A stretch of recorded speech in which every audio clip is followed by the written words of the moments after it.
আমার কাছে যেভাবে এসেছে ঠিক সেভাবেই পড়ছি। তারা লিখেছেন, যশু ভাই আসসালামু আলাইকুম, আশা করি আপনি ভালো আছেন এবং ভালোর তলে আছেন। আমার নাম লিমন শেখ, বলছি চট্টগ্রাম থেকে। আজ ভৌতিক দুনিয়ার জন্য প্রথমবারের মতো ঘটনা লিখতে বসলাম। যদি ঘটনাটি আপনার পছন্দ হয় তাহলে আপনার কোকিল কণ্ঠে ঘটনাটি পড়ে শোনাবেন সবাইকে। ঘটনাটির নাম দিয়েছি জগেশ তান্ত্রিকের কালো জাদু। শুরু করছি ঘটনা। আজ সেই ভয়ঙ্কর রাতটি আমি ভুলতে পারি না। আজ থেকে 10 বছর আগের কথা, যখন আমি একটা শান্তিপূর্ণ গ্রামের ছোট্ট একটা বাড়িতে থাকতাম। তখন আমার জীবন পুরোপুরি পাল্টে গিয়েছিল। সেই রাতে আমি যা দেখেছি তা কখনো আমার মনের থেকে মুছে যায়নি। গ্রামটির নাম ছিল বেলডাঙ্গা। এটি একেবারেই প্রত্যন্ত এলাকা ছিল, যেখানে অন্য কোনো আধুনিক শহরের মতো আলোর ঝলকানি ছিল না, বরং একটা অবর্ণনীয় নিস্তব্ধতা ঘিরে রাখত সবকিছু। গ্রামের একটা পুরনো মন্দির আছে, ঝোপঝাড় আর কাঁটা গাছের মাঝখানে একটা পরিত্যক্ত বাড়ি ছিল। বাড়িটি বহু বছর ধরে কারো হাতে আসেনি, কিন্তু সেই বাড়িতে বসবাসকারী এক অদ্ভুত পুরুষের কথা, যার নাম ছিল জগেশ তান্ত্রিক।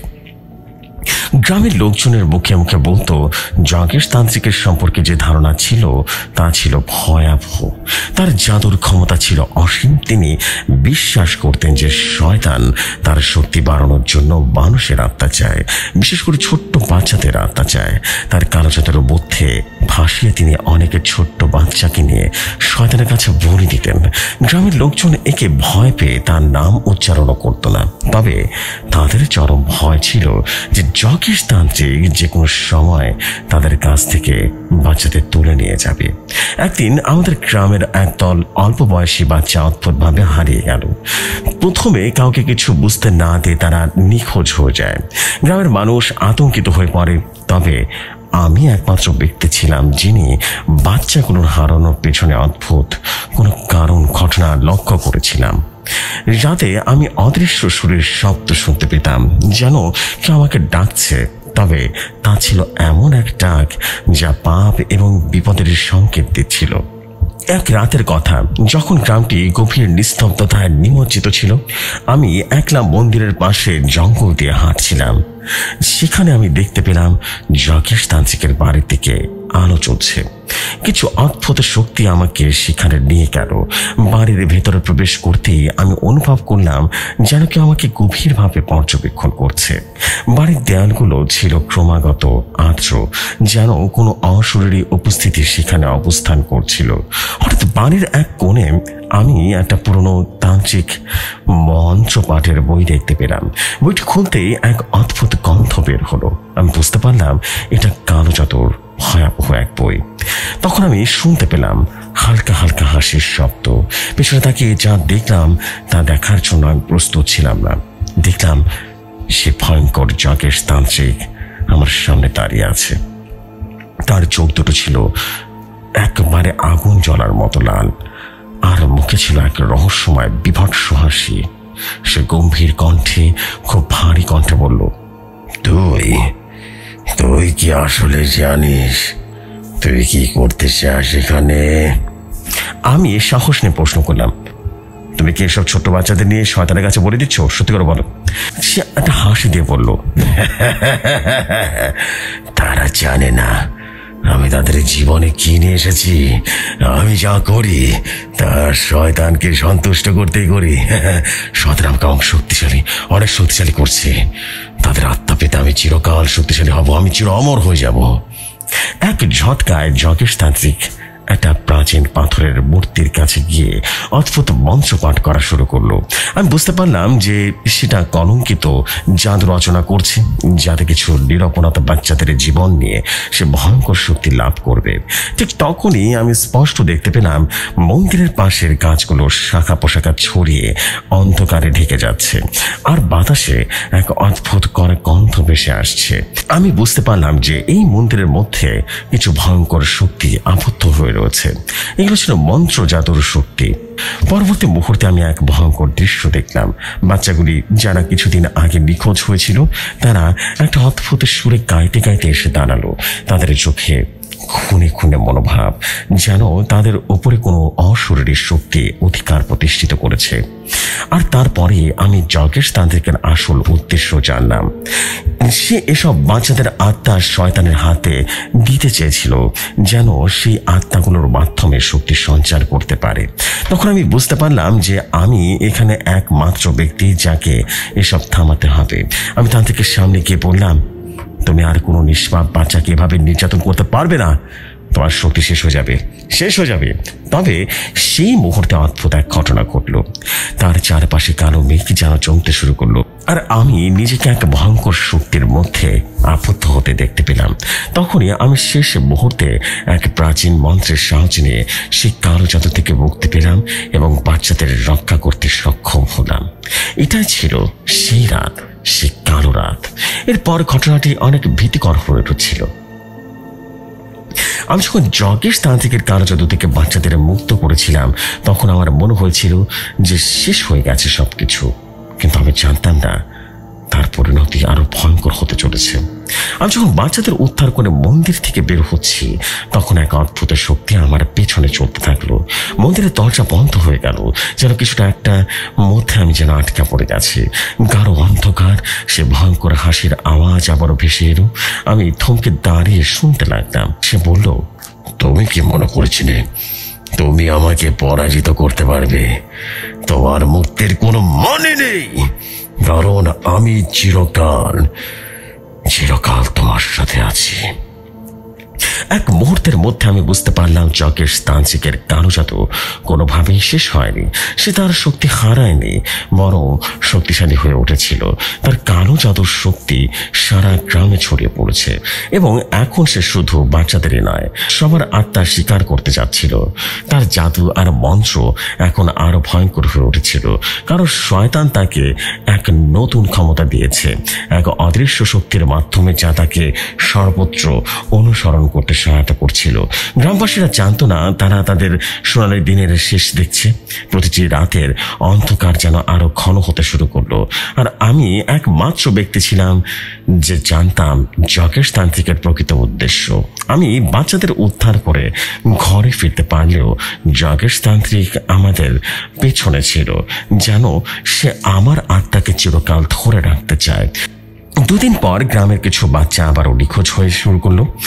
তাদের পরিবারের মুখে এক আতঙ্কের ছাপ ছিল।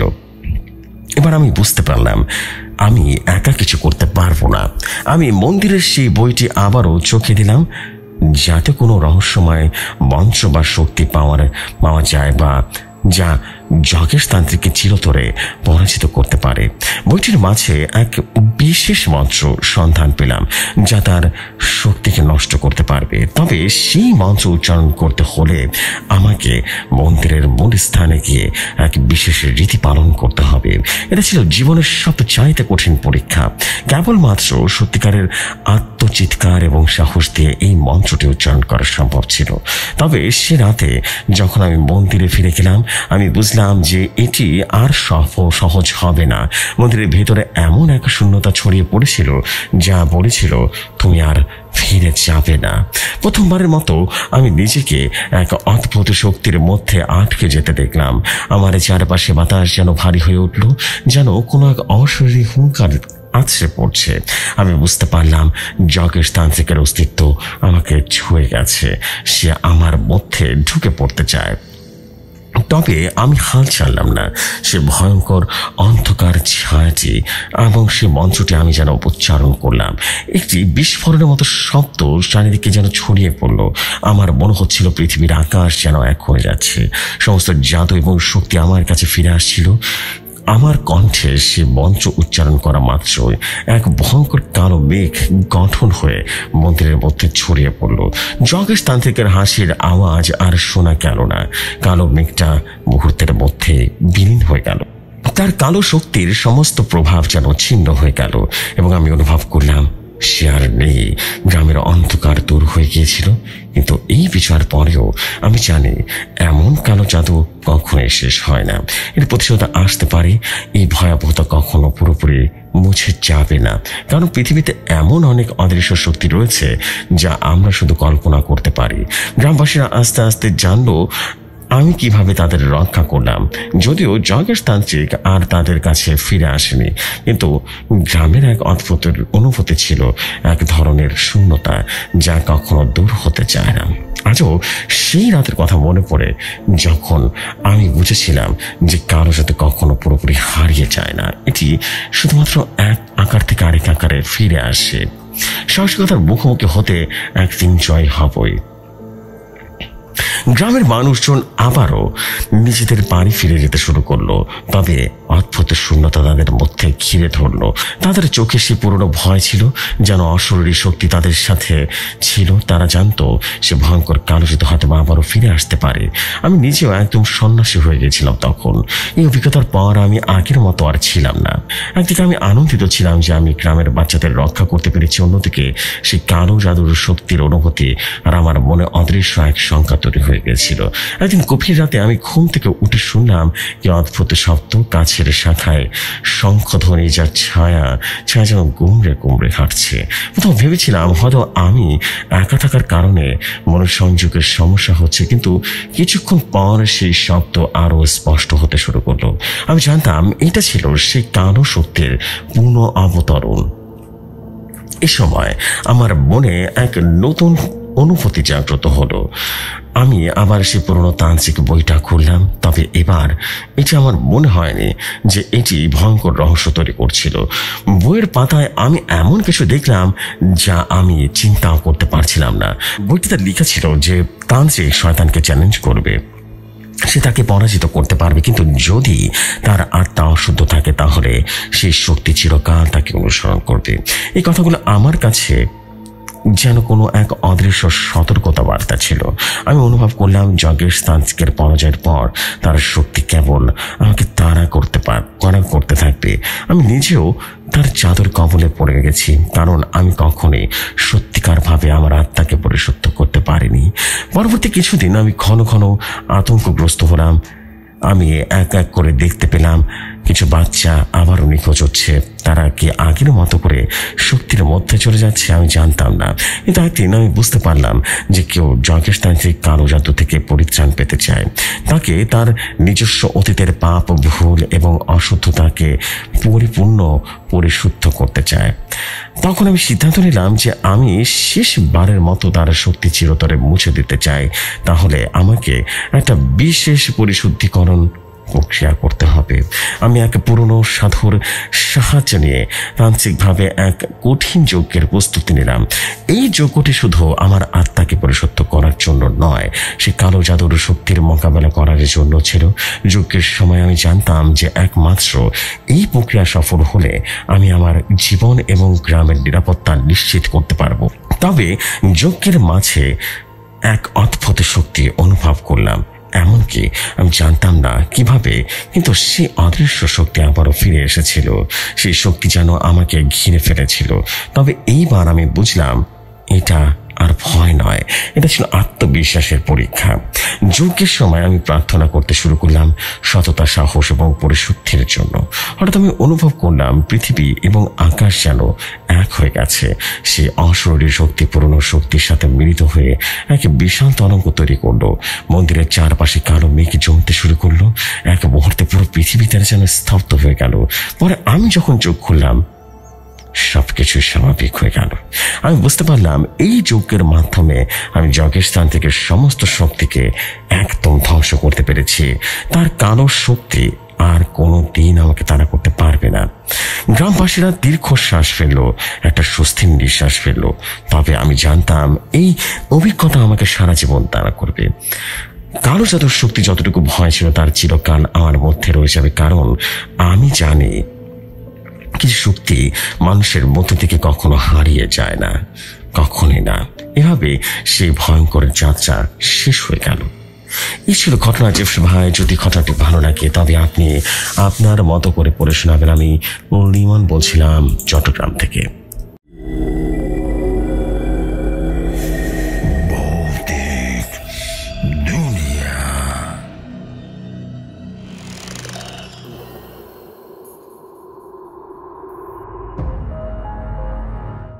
হে লিমন ভাই, thank you very much for your স্টোরিটা অনেক বেশি জোস ছিল, এক কথা অনেক বেশি জোস ছিল।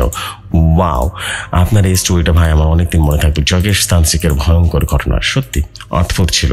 অ্যান্ড আই বিলিভ যে স্টোরিটা থেকে আসলে অনেক কিছু শেখার আছে।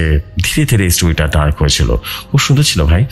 আপনার কাছে আমি আরও অনেক স্টোরি চাই, আপনি ধীরে ধীরে সব স্টোরি আমার কাছে লিখে পাঠাবেন। Thank you very much. চলে যাই পরবর্তী ঘটনায়।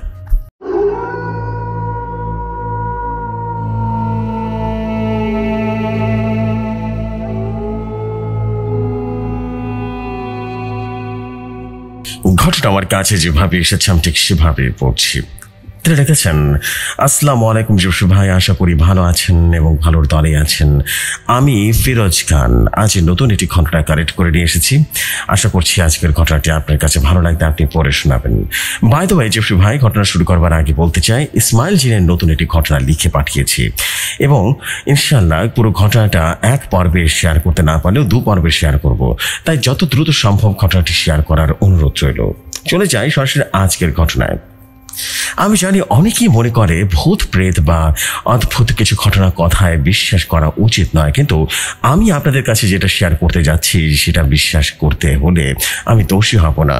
সত্যি বলতে যেদিন আমি সেই পরিত্যক্ত খ্রিস্টান কবরস্থানে গিয়েছিলাম সেই অভিজ্ঞতা আমার জীবনের সবচাইতে ভয়াবহ অভিজ্ঞতা ছিল।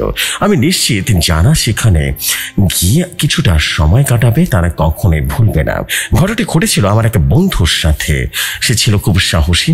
একদিন সে আমাকে বলল এমন একটা জায়গা আছে যেখানে কেউ রাতে কাটাতে সাহস পায় না, তুমি যাবে? আমি তখন খুব উত্তেজিত হয়ে বললাম, কিন্তু কেন, কোথায়? সে বলল, শুনলে ভয় পাবে, কিন্তু আমি তোমাকে নিয়ে যাব এবং আমরা দেখতে পারবো একটা ভিন্ন পৃথিবী। বলাই বাহুল্য আমাদের ছোট শহরের বাইরে শহরের প্রান্তে এক অদ্ভুত পরিত্যক্ত খ্রিস্টান কবরস্থান ছিল। আমরা প্রায় তার কথা শুনতাম, কিন্তু কখন সেখানে যাওয়া সহজ হয়নি। এই কবরস্থানে কোনো সৎকর্মী মানুষ দেহ ছিল না, বরং এখানে শোনা যেত অদ্ভুত কিছু ঘটনার কথা। চুপচাপ দাঁড়িয়ে থাকা শিয়াল, রাতের অন্ধকারে কবরের কাছে আসা অদ্ভুত ছায়া, আর কি সব ভুতুরে আওয়াজ। আমি জানি আমি যদি সেই রাতটিতে না যেতাম তাহলে আজকে এই কথাটা বলতে পারতাম না। আমরা সন্ধ্যায় বের হয়ে এক অদ্ভুত পথে হাঁটা শুরু করলাম। তখন আমার বন্ধু আমাকে বলল, শোন, এখানে কিন্তু গন্ধ আর শীতল বাতাস অন্যরকম হতে পারে, তুই বুঝতে তো? হ্যাঁ, আমি ভেবেছিলাম হয়তো বা সে একটু মজা করছে, কিন্তু পরক্ষণে আমি বুঝতে পারলাম এখানে কিছু একটা সত্যি অস্বাভাবিক হতে চলেছে। জমিদারি কবরস্থানের মধ্যে একটা পুরনো চার্চ ছিল, যা এক সময় খ্রিস্টান সম্প্রদায়ের কাছে পবিত্র স্থান ছিল, কিন্তু সময়ের সাথে সাথে চার্চটি বন্ধ হয়ে গেছিল। কবরস্থানটি সব সময় অন্ধকারে ঢাকা থাকতো এবং চারপাশে কেউ যায়নি বছরের পর বছর। সেখানে যেতে সবার সাহসও হয় না। আমাদের পা বাড়ানোর সাথে সাথে আমার মনে হয় মনের ভেতরে অদ্ভুত অনুভূতি হতে শুরু করলো। প্রথমত আমরা কবরস্থানে প্রবেশ করার সময় পাথরের ওপরে কিছু শব্দ শুনলাম। একই মনে হচ্ছিল যেন কেউ আমাদের দিকে পা বাড়াচ্ছে, কিন্তু চারপাশে কেউ ছিল না। আমি বন্ধুদের দিকে তাকালাম, তারা কিছুই বলল না, কিন্তু শান্তভাবে হাঁটছিল। আমি নিজেকে বুঝিয়ে বললাম, এইটা কোনো ভ্রম হতে পারে। কিন্তু যখন আমরা চার্চের কাছে পৌঁছালাম তখন একটা অদ্ভুত ঘটনা ঘটতে শুরু করলো। সারা জায়গাটা শান্ত ছিল, কিন্তু হঠাৎ করে রীতিমতো হাওয়ার সঙ্গে সঙ্গে কিছু অজানা শীতল বাতাস আমার গায়ে লাগলো। যেন হঠাৎ করে আমি খুব খুব কিছু একটা মধ্যে হারিয়ে গেছি। সে সময় আমার বন্ধু বলল, শোনো, সেখানে একটা পুরনো কবর আছে যা ভেঙে গেছে। কিছু মানুষের কথা শোনা যায় তারা আত্মা হয়ে নাকি ফিরে এসেছে। আমি ভেবেছিলাম এটা শুধু তার কল্পনা, কিন্তু যখন আমরা সেই ভাঙা কবরের কাছে পৌঁছালাম তখন সত্যি কিছু অদ্ভুত ঘটনা ঘটতে শুরু করলো। কবরের উপরে কোনো গাছ ছিল না, কিন্তু হঠাৎ করে যেন কিছু একটা শাখা পোশাকা বের হতে শুরু করলো। যেভাবে গাছের শিকড় সোজা হয়ে উঠেছিল তাতে ভয়ের কোনো সীমা ছিল না। এরপর আমরা শুনলাম দূরে কোথাও একটা আওয়াজ। প্রথমে আমি ভাবলাম হয়তো বা কোনো পশু বা অন্য কোনো কিছু, কিন্তু আওয়াজটা ছিল ভিন্ন, যেন কেউ কাঁদছে। সেই কান্না যেন প্রাচীন অদৃশ্য আত্মার। তখন আমার শরীরে এক অদ্ভুত শিহরণ ধরে গেল। অফসেট আলো মেলে যে চাঁদের আলো পড়ে তা ছিল একেবারে অদ্ভুত, যেন চাঁদও কিছু জানতো আর আমাদের সেই খুঁতখুঁতানি অবস্থায় রেখে আমাদের মুখোমুখি দাঁড়িয়ে দাঁড়িয়েছিল। এই যে আমি বলছি, আমি জানি অনেকে হয়তো বা এসব বিশ্বাস করবে না, তবে আমি তো এসব আমার চোখে দেখেছি। আমরা সেখানে বেশি সময় কাটালাম না, কিন্তু সেই স্থানটা ছাড়তে চাইলাম না। দেখতে দেখতে চারপাশে ঘোরাফেরা করতে করতে আমাদের চারপাশের অন্ধকার থেকে অদ্ভুত চেহারা ভেসে এলো। তখন আমার মনে হলো যেন একটা ভিন্ন জগতের মধ্যে চলে গিয়েছি, আর সত্যি সত্যি ভূতের অশুভ আত্মার অধিকারী ছিল সেই জায়গাটা। আর আমি কখনো ভুলবো না সেই জায়গার গভীরে যে কাঁপন আমি অনুভব করেছিলাম, তা আজও আমার মনে বেজে ওঠে। যখন আমরা কবরস্থানে সেই ভাঙা কবরের কাছে পৌঁছালাম, তখন আমি খুবই অনুভব করলাম যে আমার বুকের ভেতরে হঠাৎ করে একটা চাপের অনুভব হচ্ছে। একে মনে হচ্ছিল যেন কেউ আমার উপরে চাপ সৃষ্টি করছে। আমি গা ভাসিয়ে দাঁড়িয়ে রইলাম। বন্ধুটি পাশেই ছিল, কিন্তু সে যেন কিছু অনুভব করছিল না। সে বলল, চল, আর বেশি দাঁড়িয়ে থেকে ভূতের কিছু দেখতে হবে না। আমি একটু অনিচ্ছা সত্ত্বেও তার কথায় সাড়া দিলাম, কিন্তু সঠিকভাবে তখনই হঠাৎ করে পাথরটা আমার সামনে থেকে উড়ে এসে পড়লো। প্রথমে ভেবেছিলাম হয়তো বা কোনো পশু বা পাখি, কিন্তু কিছুক্ষণের মধ্যেই আমি টের পেলাম চারপাশের ভয়াবহ নিস্তব্ধতা যেন নেমে এসেছে। আমার বন্ধু একটা মুচকি হাসি দিয়ে বলল, এটা কোনো অদ্ভুত ঘটনার ইঙ্গিত হতে পারে, চল একটু ঘুরে দেখি। আমরা কিছুটা এগিয়ে গেলাম এবং তখনই একটা অদ্ভুত শব্দ শুনলাম। শব্দটা ছিল কম্পনের মতো, তবে ঘন ঘন একটা শত শত আওয়াজ আসছিল, যেমন কোনো প্রাচীন দরজা খোলার শব্দ, খোলা হওয়ার শব্দ। সেটা খুব কাছে থেকে আসছিল। আমি আমার বন্ধু একে অপরের দিকে ভালো মতো দেখে আবারও হাঁটতে শুরু করলাম। হঠাৎ সামনের দিকে একটা সাদা রঙের আলো ঝলক যেন দেখতে পেলাম। তখন আমি চিৎকার করে বললাম, এইটা কি? বন্ধু তাড়াতাড়ি বলল, এটা কিছু না, হয়তো বাতাসের কারণে এমনটা হয়েছে। কিন্তু সে তার কথার সঙ্গে একটু থমকে দাঁড়িয়ে বলল, তুই জানিস না এই জায়গাটা হয়তো অনেক লোক হারিয়ে গেছে, কেউ বের হতে পারে না, তারা চিরকাল কিন্তু এখানে বন্দি থাকে। আমি জানি না এভাবে কি করতে হবে। আমরা একে অপরের দিকে তাকালাম, কিন্তু তখনই আমার চোখে পড়লো সেই সাদা আলো ধীরে ধীরে বড় হয়ে উঠেছে, আমাদের দিকে এগিয়ে আসছে। এর মধ্যে কিছু সুরেলা শব্দ ভেসে উঠেছিল, যেন ভূতের গানের মধ্যে কিছুটা বাজছে। আমার শরীরের রক্ত যেন জমে গেছে। ভয়টা পুরোপুরি আমার মন এবং শরীরে দাগ কাটলো। আমার হঠাৎ করে পিছনে যেতে ইচ্ছা করলো বা চেষ্টা করলাম, কিন্তু হাওয়া যেন আমার পেছনে নিতে লাগলো। আমার পা যেন স্থির হয়ে গিয়েছিল। এইটা কি হচ্ছে? আমি মনে মনে বললাম। সাদা আলোটা আরো কিছুটা এসে পৌঁছালো, আর আমি দেখলাম সে আলোর মধ্যে কিছুটা ধোঁয়ার মতো আকার দেখা গেল। ধীরে ধীরে সেটা আরো পরিষ্কার হয়ে উঠল। প্রথমে আমি কিছু বুঝতে পারছিলাম না, কিন্তু পরে আমার চোখে কিছুটা ভূতের চেহারা ফুটে উঠল। এটা ছিল এক বৃদ্ধা মহিলা। তার মুখ অদ্ভুত রকমের বিকৃত ছিল, চোখগুলো খুব বড় এবং অন্ধকারে ভরা ছিল। তার চুলগুলো যেন বাতাসে উড়ে উড়ে আসছিল। তার হাত ছিল লম্বা এবং শরীর ছিল অপূর্বভাবে থ্যাপড়ানো। তার পোশাক ছিল খুবই পুরনো কালো শাল। তার মুখ দিয়ে আসছিল কিছু খ্যাতি এবং আকুলতা, যেন সে আমাদের কাছে কিছু চাইছে। আমি ভয়াবহ আতঙ্কিত হয়ে পড়লাম। তবে সেটা শুধুমাত্র একটা চেহারা ছিল না, তার পেছনেও কিছু ভূতের চিত্র ভেসে উঠেছিল, যা ছিল আরো বেশি ভয়াবহ। সে কারো অন্ধকার, যেখানে মনে হচ্ছিল সবকিছু এক হয়ে গেছে। সমস্ত জায়গা যেন অন্ধকার হয়ে পড়েছিল। আমরা তখন চেষ্টা করছিলাম, কিন্তু যে রাস্তা দিয়ে এসেছিলাম সেই পথ বন্ধ হয়ে গেছিল। এখন আমরা কোথাও যেতে পারছিলাম না। চারপাশে ভূতুরে চেহারা, অদ্ভুত আওয়াজ, সবকিছু যেন একসঙ্গে আছড়ে পড়ছিল। আমি চিৎকার করে বললাম, এটা আমাদের করতে হবে, আমাদের এখান থেকে বের হতে হবে, আরো কিছু হবে না। আমার বন্ধু আমাকে ধরতে গিয়ে বলল, চুপ, এটা শেষ নয়, আমরা এখন আমাদের প্রমাণটা পেতে যাচ্ছি। আমি ভয়, আতঙ্ক এবং উত্তেজনার মিশ্রণে কিছু বুঝে উঠতে পারছিলাম না। ঠিক তখনই সেই বৃদ্ধা মহিলা আকুলতা আমার দিকে যেন তীব্র হয়ে উঠল। তার আওয়াজ আমার কানে এসে পৌঁছালো আর বলল, এখানে তোমরা কেন এসেছ? ফিরে যাও, এই পৃথিবীতে তোমাদের কোনো জায়গা নেই। তখন বুঝলাম সত্যি আমরা কিছুটা ভুল করেছি। এই কবরস্থানে আমাদের থাকা সম্ভব নয়। হঠাৎ করে পুরো কবরস্থানটি ঝাঁকুনি দিয়ে উঠলো, যেন কিছুটা ভাঙনের আওয়াজ। আশেপাশের শাখা পোশাকা ভেঙে পড়ছিল এবং বাতাসের সাথে হাওয়ার শব্দ আরো উঁচু হয়ে উঠছিল। আমরা তখন আর কিছু না ভেবে কবরস্থানের ভেতরে গিয়ে দৌড়ালাম। সে সময় আমি কিছুটা অদ্ভুত দৃশ্য দেখলাম। কয়েকটা কবরের মধ্যে থাকা পাথরের নাম ফলক দিয়ে নিচে উঠে যাচ্ছিল এবং তা গর্জন করে আমার দিকে ছুটে আসছিল। ভয়াবহ পরিস্থিতি। আমরা পালাতে শুরু করলাম, কিন্তু তখনই কিছু একটা ঘটে গেল যা আমাদের পক্ষে স্থানটা ত্যাগ করা প্রায় অসম্ভব ছিল। প্রথমে আমি পেছন ফিরে তাকালাম, কিন্তু কবরস্থানের চারপাশে অন্ধকার ছিল। আমি দেখতে পেলাম কিছু অদ্ভুত সিলহেট এবং ছায়ার মতো আমাদের দিকে যেন তেড়ে আসছে, যেন সেই ছায়াগুলো আমাদেরকে অনুসরণ করছিল। আমরা এগিয়ে চলেছি, তবে প্রতিটি পদক্ষেপ অনুভব করছিলাম যেন কিছুটা আমাদের পেছনে আস্তে আস্তে এগিয়ে যাচ্ছে। আমার বন্ধু, যিনি আগে সাহসী ছিলেন, এখন হাড়ে হাড়ে শিহরিত হয়ে পড়ছে। সে বলল, এটা কিছুতে ঠিক নয়, এখানে কিছুটা আমাদেরকে আটকাতে চায়। কিন্তু সে কি বলতে চাইছিল সেটা আমরা বুঝতে পারলাম না। তবে আমরা কোনো ক্রমে ভয় ভয় চলতে লাগলাম, কিন্তু সিঁড়ির কাছে এসে দেখলাম যে আমাদের সামনে দাঁড়িয়ে আছে এক বিশাল কালো আবহ। সে কালো আবহটি ছিল অদ্ভুত লম্বা, তার পেছন থেকে কালো মেঘ যেন বের হচ্ছিল, আর তা দ্রুত আমাদের দিকে এগিয়ে আসছিল। প্রথমে আমাদের বুঝতে দেরি হলো, তারপরে যে এক মুহূর্তে সজোরে চিৎকার করে উঠলাম আর বললাম, ভাগো! কিন্তু আমরা এক পা করে এগোতে পারলাম না। আমাদের পা যেন আটকে গিয়েছিল। ঘোর লাগা অবস্থায় আমি কেবল দেখলাম ছায়াটি আমাদের দিকে একদম কাছাকাছি চলে এসেছে। আশেপাশে আর কোনো শব্দ ছিল না। ওর কবরস্থানে যেন এক অদ্ভুত গভীর নিস্তব্ধতা দ্বারা আচ্ছন্ন হয়ে গেছিল। আমি মনে মনে ভাবলাম, এটা কি সত্যি ঘটছে না আমি কোনো মিথ্যে কিছু দেখছি? কিন্তু আমি যা দেখলাম সেটা বাস্তব ছিল। হ্যাঁ, অস্বাভাবিক হলেও সেটাই বাস্তব ছিল।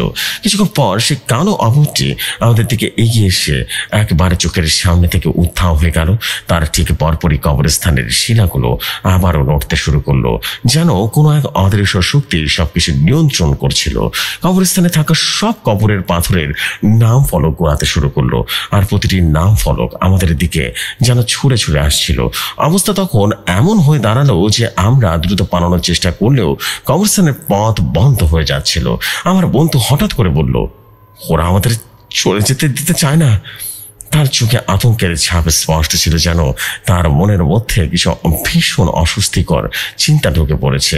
কিন্তু সেই মুহূর্তে আমরা লক্ষ্য করলাম কবরের সব দিক থেকে যেন নিস্তব্ধ একটা হাসির শব্দ ভেসে আসছে। সেটা ছিল সাইফুল ভাইয়ের মতো অদ্ভুত গাঢ় গভীর, আর সবচাইতে গুরুত্বপূর্ণ যে বিষয়টা ছিল সেটা আমাদের মনের ভেতরে ঢুকে যেত। আমরা আর এক মুহূর্ত সেখানে দাঁড়িয়ে থাকতে পারছিলাম না। কবরস্থানে তীব্র চাপা অন্ধকার আর সে হাসির শব্দের মধ্যে আমরা যেন হারিয়ে যাচ্ছিলাম। দ্রুত ছুটছিলাম, কিন্তু হঠাৎ করে সবার চোখে কালো ছায়ার একটা বিশাল আকার দেখলাম, যা আমাদের দিকেই চলে আসছিল। এটির মধ্যে কোনো মানুষ ছিল না, বরং শুধু ঘন কালো আবরণ ছিল। এর ভেতরে আমি আবারও সে বৃদ্ধা মহিলার আকাশে চুম্বী মুখ দেখতে পেলাম। তার চোখ আমাদের দিকে গড়াতে লাগলো, যেন সে আমার পরবর্তী শিকার হিসেবে দেখতে পেয়েছে।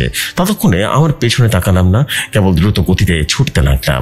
তবে এক পা আমার সামনে স্লিপ হয়ে গেল, আর তখনই আমি মাটিতে পড়ে গেলাম। তখন অদ্ভুত ঠান্ডা অনুভূতি আমার শরীরে ছুঁয়ে গেল। আমি দেখতে পেলাম চারপাশে কিছু অদ্ভুত ধোঁয়া ঘুরপাক খাচ্ছে, আর সেই ধোঁয়া ধীরে ধীরে একেবারে আমার সামনে স্থির হয়ে দাঁড়িয়ে আছে। তখন আমি অনুভব করলাম আমাদের পালিয়ে যাওয়ার কোনো পথ নেই। সেই মুহূর্তে কিছু একটা ভেবে আমি দ্রুত উঠে দাঁড়িয়ে বন্ধুকে টান দিতে শুরু করলাম। শেষমেশ আমরা দুজন কেবল একে অপরের দিকে ঝাঁকুনি দিয়ে দ্রুত গতিতে দৌড়াতে থাকলাম এবং যতটুকু সম্ভব দূরে সরে গেলাম।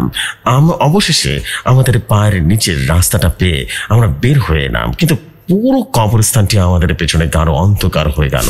তখনও আমরা কিছুটা অস্বস্তি অনুভব করলাম, যেন কোনো কিছু অদৃশ্য শক্তি আমাদের পেছনে ধরার চেষ্টা করছে। কিন্তু কেমন যেন এক অদ্ভুত অনুভূতি মনে হচ্ছিল আমরা হয়তোবা একেবারে সুরক্ষিত না হয়েছি। কিছু একটা হলেও সেই স্থান আমাদের সঙ্গে থেকে গেছে, শুধু আমাদের পিছু ছাড়েনি, বরং আমাদের মধ্যে অদৃশ্য অশান্তি ছিল যেটি আরো বাড়িয়ে দিয়েছে। তবে যেদিন থেকে সেই কবরস্থানে গিয়েছিলাম, আমি জানি না কেন আমার জীবনে কিছু অদ্ভুত পরিবর্তন এসেছে। রাতের বেলা আমার ঘুমের মধ্যে অনেক সময় সেই সাদা আলো ঝলক কিংবা সে হাসির শব্দ ভেসে আসে। মনে হয় কেউ আমাকে সবসময় অনুসরণ করছে, আর আমি জানি হয়তো কোনোদিন আমি আবারও সেই কবরস্থান কবরস্থানে ফিরে যাব, কিন্তু কিভাবে আবারও ফিরে আসবো তা জানি না। শেষ পর্যন্ত আমরা কবরস্থানে প্রবেশ অধিকারে ফিরে গেলাম এবং জায়গাটা তখন নিশ্চুপ ছিল, অথচ চারপাশে সে অদ্ভুত বাতাস কিনা তখনও ছিল।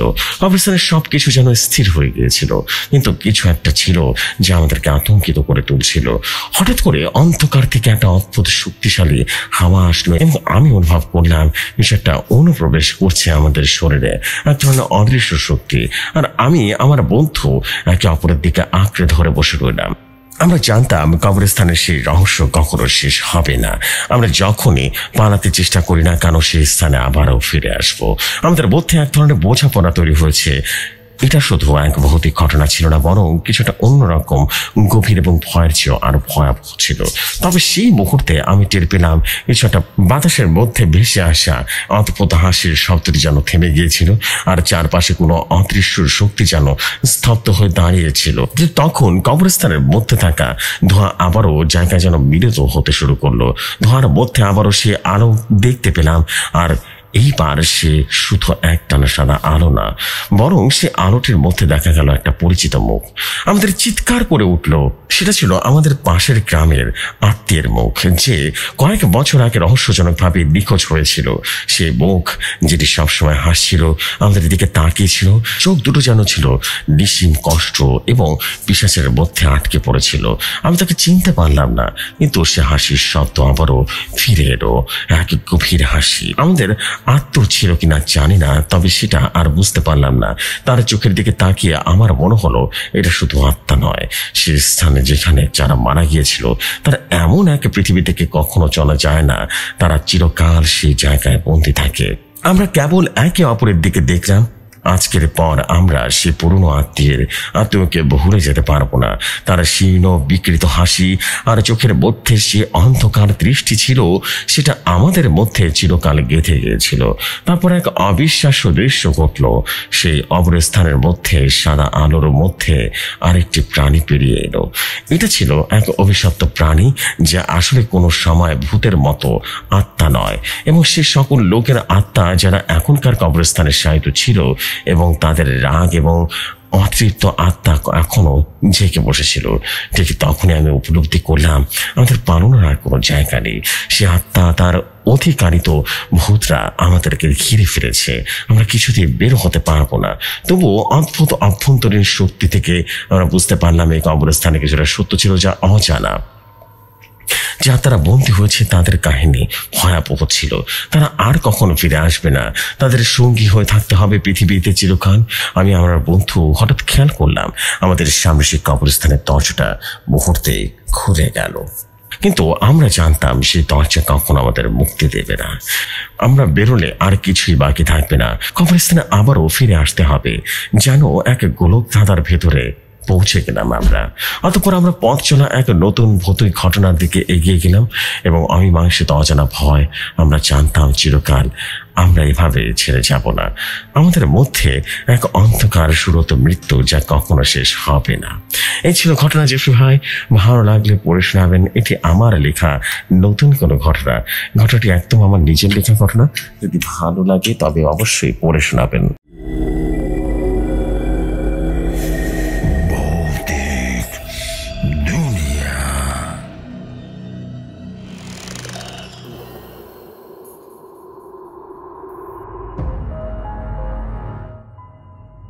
Thank you so much, আমাদের ফিরোজ খান ভাই। Oh my God, what a beautiful story!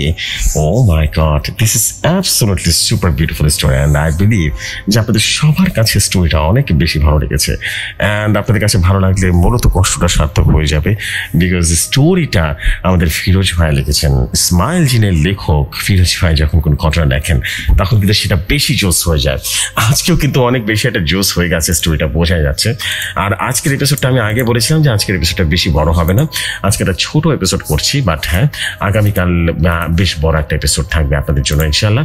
এবং তখন কিন্তু ভুল পিশাচের একটা স্টোরি থাকবে এবং একটা ইমাম সাহেবের কারিম জিনের ঘটনা থাকবে। বেশ ইউনিক একটা এপিসোড হতে যাচ্ছে আগামীকাল। সো আগামীকালের অপেক্ষায় থাকেন। আজকে আর বেশি দেরি করবো না, আমরা এখানে আজকে মতো বিদায় নিচ্ছি। ইনশাল্লাহ আপনাদের সাথে আবারও কথা হবে আগামীকাল। ততক্ষণ সবাই ভালো থাকুন, সুস্থ থাকুন। আসসালামু আলাইকুম, শুভ রাত্রি সবাইকে।